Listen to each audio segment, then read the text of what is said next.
What? சம்பந்தமே இல்லாம எதுக்கு உன்னை இதுல இழுத்து விடுறாங்க? காயத்ரிமா, என்ன நடந்துச்சுன்னு கொஞ்சம் எனக்கு தெளிவா சொல்லு. நான் சொல்றேன். நேத்து என் மாப்பிள்ளையோட கைரேகையும் என் அக்காவோட கைரேகையும் போலீஸ் வாங்கிட்டு போனாங்கல்ல, இன்னைக்கு அதோட ரிசல்ட் வந்துருச்சு. இவங்க 2 பேரோட கைரேகையும் அதுல மேட்ச் ஆகலன்னு சொல்லிட்டாங்க. எனக்கு அந்த சத்யா மேல டவுட்டா இருந்துச்சு. அதனால நான் அவளை போலீஸ் கிட்ட சொல்லி அவளோட கைரேகையை வாங்க சொல்லிட்டேன். அவ உடனே கம்பெனிக்கு ஆள் தேடுற மாதிரி உங்க பொண்ணு மேல டவுட் இருக்குன்னு சொல்லி இவளோட கைரேகையும் வாங்கி கொடுத்துட்டா. இன்னைக்கு ஈவினிங் 5 மணிக்கு ரிப்போர்ட் வந்துரும்னு போலீஸ் சொல்லிட்டு போயிருக்காங்க. அது வரைக்கும் உங்க பொண்ணு இங்கதான் இருக்கணுமா? இதான் நடந்துச்சு. என்ன தைரியம் இருந்தா ஏன் பொண்ணு மேல அவ பழிய போடுவா? எங்க இருக்கு அந்த சத்யா? அவளை கூப்பிடுங்க. இங்க ஏங்க, எதுக்குங்க அவளை கூப்பிடுறீங்க? இதெல்லாம் பெரிய விஷயமே இல்ல, சொன்னா கேளுங்க. ஏய் சத்யா, எங்கடி இருக்க? வெளியில வாடி. ஏய் சத்யா, உன்னதான் கூப்பிடுற, வெளிய வரியா இல்லையா? என்னங்க உங்க பிரச்சனை? எதுக்கு இப்படி சத்தம் போட்டுட்டு இருக்கீங்க? நான் சத்தம் போடுறேனா? செய்யறதெல்லாம் செஞ்சுட்டு எதுவும் தெரியாத மாதிரி வந்து நீ கேக்குற? எதுக்கு சம்பந்தமே இல்லாம ஏன் பொண்ணு இந்த பிரச்சனையில இழுத்து விட்டுருக்க? உங்க பொண்ணுக்கு இந்த பிரச்சனையில சம்பந்தம் இருக்கா இல்லையான்னு நீங்க சொல்லாதீங்க. ஈவினிங் ரிப்போர்ட் வரும்ல, அப்ப தெரியும் எதை வச்சு ஏன் பொண்ணை இந்த பிரச்சனையில உன்னால சம்பந்தப்படுத்த முடிஞ்சது. இங்க பாருங்க, நீங்க என்ன கேட்டாலும் எனக்கு இருக்கிறது ஒரே பதில் தான். ரிப்போர்ட் வந்ததும் எல்லாமே தெரிஞ்சிரும், அதுக்கு ஆன்சரும் கிடைச்சிரும். அது வரைக்கும் என்கிட்ட எதுவும் பேசாதீங்க, சொல்லிட்டேன். கண்டிப்பா ரிப்போர்ட் நீ நினைச்சதுக்கு அகைன்ஸ்டா தான் வரப்போகுது. என் அம்மா முன்னாடி இவ்ளோ திமிரா பதில் சொல்றல, அப்புறம் என்ன செய்வேன் நானும் பாக்குறேன். தேவையில்லாம என்ன பகச்சுக்கிட்டல, உனக்கு நான் யாருன்னு காட்டாம விட மாட்டேன். என்னங்க இதெல்லாம்? நீங்க கஷ்டப்படுறத தாங்கிக்க முடியாம தானே ஏன் பொண்ணு இங்க வந்தா? உங்களுக்கு சப்போர்ட்டா இருக்க வந்தவள இப்படிதான் இன்சல்ட் பண்ணுவீங்களா? ஐயோ, அப்படியெல்லாம் இல்லம்மா. பிரச்சனையை பெருசாக விட மாட்டேன், என்ன நம்புங்க. நான் காயத்ரியை விட்டுருவேனா என்ன? நீங்க இங்க இருக்கும் போதுதான் இவ்வளவு நடந்திருக்கு. இப்பவே உங்களால எதுவும் செய்ய முடியல, இதுக்கப்புறமா நீங்க என்ன செய்ய போறீங்க? உங்க மேல மரியாதை வச்சுதானே பிசினஸ்ல கூட உங்ககிட்ட பார்ட்னர்ஷிப் வச்சுக்கிட்டேன் நானு. அதுக்கு நீங்க காட்ட மரியாதை இதுதானா?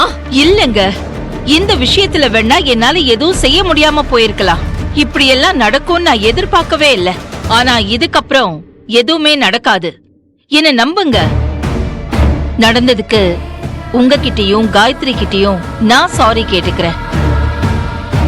நீங்க காயத்ரியை கூட்டிட்டு வீட்டுக்கு போங்க, நான் பாத்துக்கிறேன். அத்தை, எதுக்கு இப்ப இவ்வளவு அவசரமா இங்க இருந்து அவங்களை அனுப்புறீங்க?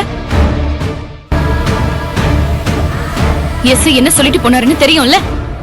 ஈவினிங் ரிப்போர்ட் வர வரைக்கும் இவ இங்கதான் இருக்கணும்.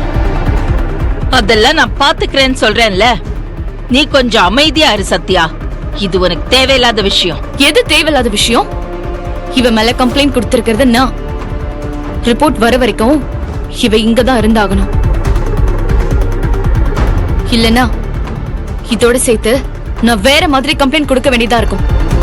ஓ, அந்த அளவுக்கு ஆயிடுச்சா? சரி பாத்துடலாம். மா, ஆனது ஆயிடுச்சு, ரிப்போர்ட் வந்துட்டோம். என்னதான் நடக்குதுன்னு பாத்துட்டே போயிடலாம்.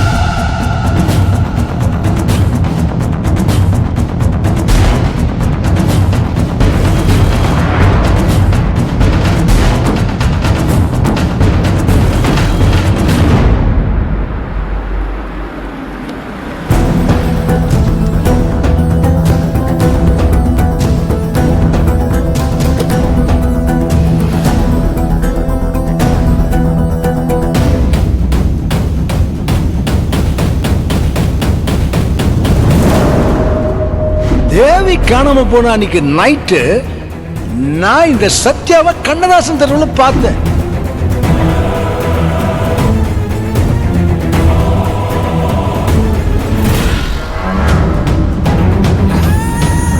இங்க விசாரிச்சு பார்க்கலாம்.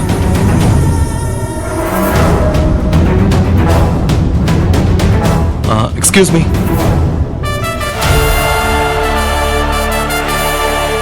சார் சொல்லுங்க. பிரதர், ஒரு சின்ன ஹெல்ப் பண்ணணும். சொல்லுங்க சார். இந்த போட்டோவை பாருங்க. ஒரு 2 நாளைக்கு முன்னாடி நைட்டு 8 மணி இருக்கும். இந்த போட்டோல இருக்கிற பொண்ணு இந்த பக்கமா வந்தா அவளை நீங்க பாத்தீங்களா? சார் 2 நாளைக்கு முன்னாடின்னு சொல்றீங்க, அதுவும் நைட் 8 மணின்னு சொல்றீங்க. அந்த டைம்ல நிறைய பேர் வந்து போயிருப்பாங்க சார். என்னால எப்படி சார் ஞாபகம் வச்சிருக்க முடியும்? எனக்கு புரியுதுங்க. நான் ஒரு முக்கியமான விஷயமா இவங்கள பத்தி விசாரிச்சுக்கிட்டு இருக்கேன். கொஞ்சம் ஞாபகப்படுத்தி பார்த்து சொல்லுங்களேன். சரி கொடுங்க பாப்போம். இந்தாங்க. இல்ல சார், இவங்கள பார்த்ததான் ஞாபகம் இல்ல சார். சரிங்க, தேங்க்ஸ். Okay sir.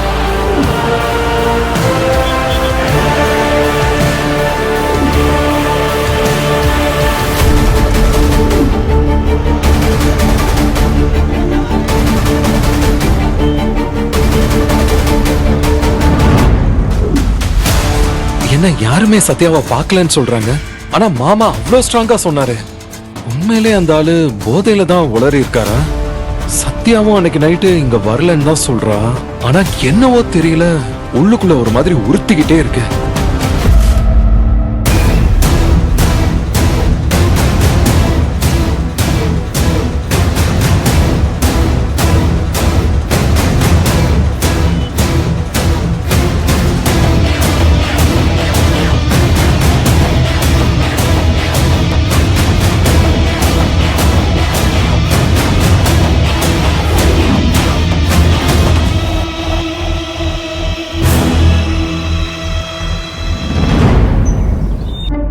சத்யா. மாமா, சத்யா, அர்ஜுன் எங்கம்மா போயிருக்கான்? எங்க போனாருன்னு தெரியல மாமா. ஆனா உடனே வந்துறேன்னு சொல்லிட்டு தான் போனாரு. சத்யா, உங்ககிட்ட கொஞ்சம் பேசணுமா? நீங்க என்ன பேச போறீங்கன்னு எனக்கு தெரியும் மாமா. எல்லாரும் மாதிரியும் நீங்களும் என்ன சந்தேகப்பட போறீங்க. தேவி அக்காவை நான் தான் கொன்னேன்னு நீங்களும் நம்புறீங்க. ஏன் அப்படி செஞ்சேன்னு கேட்க வந்திருக்கீங்க, அப்படிதானே? ஏன் சத்யா இப்படி எல்லாம் பேசுற?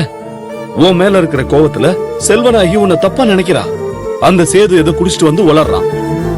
அதுக்காக நீதான் கொலை பண்ணன்னு நான் நம்பிடுவேனா? அர்ஜுன் கூட உன் மேல சந்தேகப்படலாம். ஆனா எனக்கு உன்னை பத்தி நல்லா தெரியும் சத்யா.